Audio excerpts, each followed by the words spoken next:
Rhinoceros up on the hill. The black rhino is the smallest of the African rhinos, but adults will still weigh around 3,000 pounds.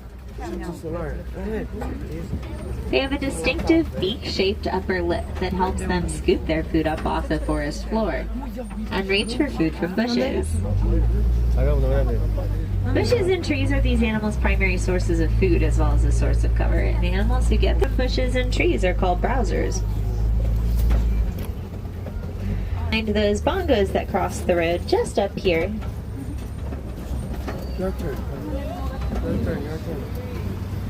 Both male and female bongos have horns that are angled back to keep them from getting tangled in all the thick brush they hide in.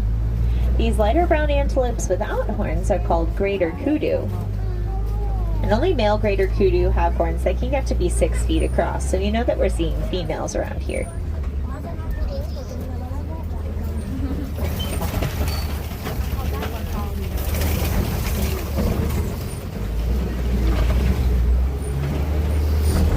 Are called pink-backed pelicans. They're actually one of the smallest of the pelicans, but their wingspan's still around 7 to 9 feet. And up on the bank, it looks like we'll find some hippos. Hippos spend the majority of their day in the water, protecting their sensitive skin from the sun.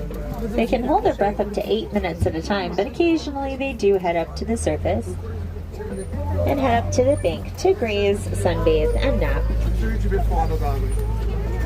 They can actually sleep underwater, relying on a reflex that allows them to head up to the surface, take a breath, sink back down, and without waking up.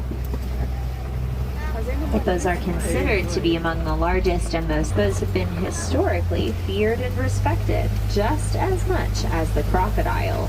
And we'll find Nile crocodiles here on the left.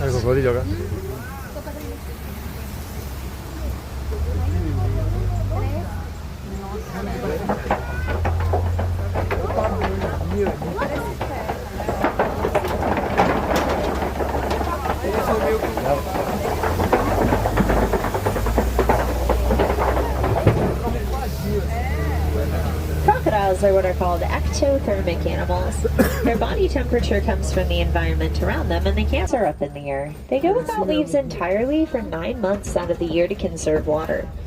They can store thousands of gallons out here on the reserve, but their herds in the wilds can number up to 1.5 million. Aside from humans, they're the most densely populated animals on the planet, and they stay in their groups as they migrate about 1,000 miles every year.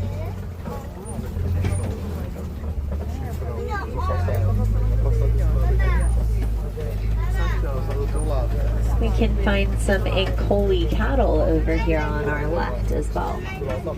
The Ankoli cattle's horns aren't actually as heavy as they look. They can be 6 feet long from tip to tip, but they're hollow on the inside, and they're blutter. They're one of the only domesticated animals on the reserve, and they've been very important parts of the lifestyles and cultures of many people across the continent for thousands of years. They're part of a family. Almost their entire day eating. Giraffes usually eat for about 20 hours a day, and they only sleep for 30 minutes. Looks like we're gonna find the rest of them. Oh, looks like there's some eland over here as well in between the trees. Eland are one of the largest species of antelope in the world. They can stand about 6 feet tall from hoof to shoulder, but like most antelopes, they're still pretty good at jumping, and they can jump about as high as they are tall.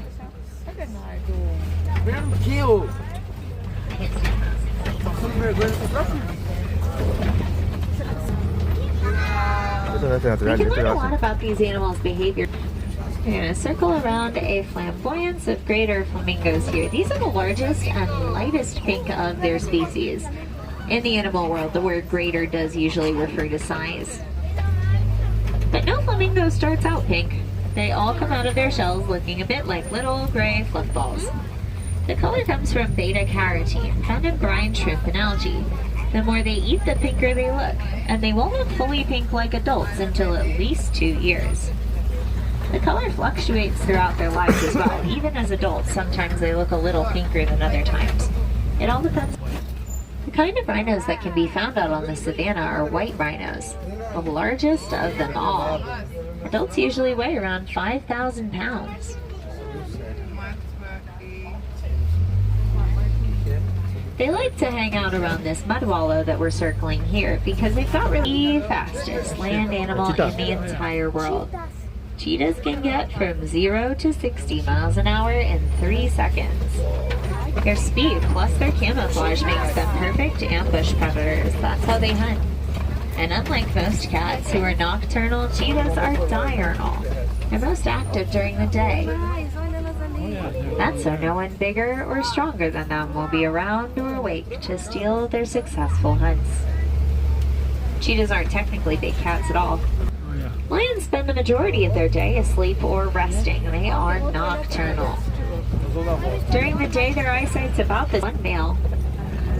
They do typically outnumber males. That's why the girls go out to hunt and the males hang back to protect the pride and the territory, because they have the strength in numbers that they need to hunt successfully. Seeing a pretty boy over here on this side. This is a pretty young lion. You can tell because his mane's about the same color as the rest of him. It's also kind of short, especially on top. That mane will get longer and darker as he gets older. Males have horns, so that's a female. They've got those white rings around their tails to help. Conservation doesn't have to end here on the reserve or even on the African savanna. You can participate in conservation efforts at home by getting to know the animals you share your own corner of the world with. So see what you can do. Maybe you can plant a pollinator garden to help out the honeybees, or look up what you're putting in your lawn to help keep the waterways clean.